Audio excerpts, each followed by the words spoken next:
California Governor Gavin Newsom signing a new state assembly bill into law that critics say will increase the number of trans athletes competing in women's sports.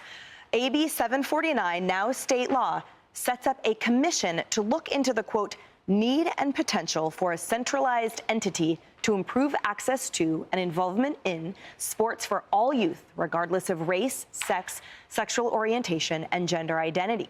California Senate Minority Leader Brian Jones, a Republican, calling this a, quote, disguise to actually further cement allowing biological males to compete against young women and girls in youth sports. The author and supporters of AB 749 know that if they were up front and put forth a straightforward bill allowing biological males to compete against young women and girls, it would be easily defeated. Is anyone really surprised about this? Gavin Newsom is the definition of a chameleon. He will be in one interview about a specific topic and give you one explanation or one answer, and then he'll go do another interview on the exact same topic and give you a completely different answer because he says whatever he needs to please the person sitting in front of him. Look at how he's ran California. It's terrible. Homelessness everywhere. People are moving out left and right that can because the taxes are through the roof. Cost of living is just outrageous. It's a terrible place to go. I personally never want to show up in California. And California is the hub for the LGBTQ. I feel like they're doing anything and everything they can to ensure that men can play in women's sports and men can go into women's bathrooms. And that's why this doesn't surprise me one bit. But let's hear from Gavin Newsom's own mouth and his own words that he doesn't think that men should be able to play in women's sports. Roll the clip. In his own words, the governor has said men competing in women's sports is wildly unfair. Would you do something like that? Would you say no men in female sports? Well, I think it's an issue of fairness. I completely agree with you on that. It is an issue of fairness. So it's deeply unfair. Would you speak out against this young? Deeply unfair. Meanwhile, one California Democrat running for governor tells Piers Morgan she fully supports having gender-neutral categories at the 2028 Summer Olympics. I think transgender female athletes are women athletes, and they should be able to compete. Really? So if you were governor of California, you would support biological males who identify as women competing in women's sport in the Olympics?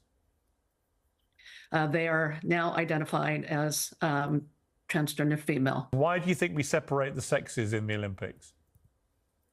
Well, because they do come with different attributes in terms of physicality. I mean, whatever. John, you and I are Californians. Talk to me about what's going on. I thought Gavin Newsom was seeming to come around to the side of common sense and see how deeply unfair it is, and now this law is passed. Yeah, common sense, I'm afraid, has nothing to do with California. Yeah. You don't live there anymore? How do I follow your path? I got to get out of this place.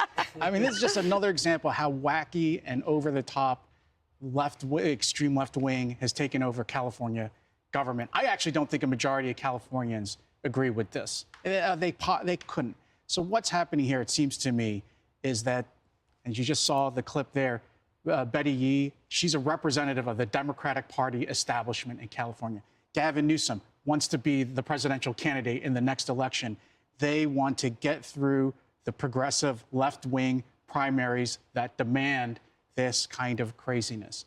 This is at a time when the Supreme Court right now is going to hear a case that I think will likely uphold states that say we have to keep the sexes apart for sports, that are going to prohibit biological men from competing against women and vice versa. So even while the Supreme Court and many states in the country are going to say that's constitutional legal, you have California trying to deny reality. I don't know what's next. I could see maybe California will tie weights now to feet of people when they have races so that people can't be too good and better than each other. That's the kind of thinking that goes on our left coast. Yeah. Like I said, not surprised at all. He's sitting in front of Charlie Kirk and he says, it's completely unfair. No, men shouldn't be playing in women's sports. But here he goes with his bill, a complete chameleon. These are the same crazy psychos that think that it's okay for children to get gender-affirming care from doctors and get hormone blockers and all these different things. California is an absolutely terrible place. I used to think that California was a beautiful place and I wanted to go there when I was in college.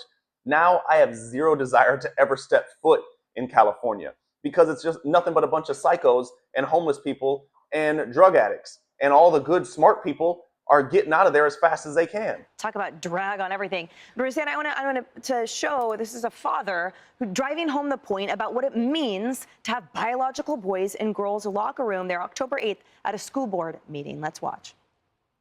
And I'm about to show you guys how uncomfortable it is for these young girls. Point of order. We've asked that we use. Oh, so wait. They're covered. You feel uncomfortable? Because that's what these young girls feel like when a boy walks into the locker room and starts unchanging in front of them. Yeah, you feel uncomfortable, right? Feel uncomfortable, huh? That's what these young girls feel like every time a young boy changes in front of them. We need more people just like this man to stand up to governments and school districts across the country when they try to implement things such as boys playing in girls' sports, men going into women's bathrooms, when they try to take the power away from the parents and allow children to decide whether they want to get hormone blockers or not. It is absolute insanity. And if you have anything like that happening in where you're living, you have to go speak out and stand up for what's right, because if we stay silent, it will only get worse and worse. And you give somebody an inch, they're going to take a mile. You say, oh yeah, Pride Month, LGBTQ, everything's great. They say, oh, thanks for believing in us. But next thing you know, they're trying to change kids' genders and let boys play in girls' sports and let men into women's bathrooms. And it's a slippery slope and it never stops. So kudos to this man for standing up for what he believes in. And more of us need to go out and peacefully protest and voice our opinions to our city councils and to our school districts that we will not stand for this. And we're going to give as much pushback as possible to ensure this doesn't get pushed onto our children. That's all I got for you guys today. Let me know what you think down in the comments section, and I'll catch you on the next one.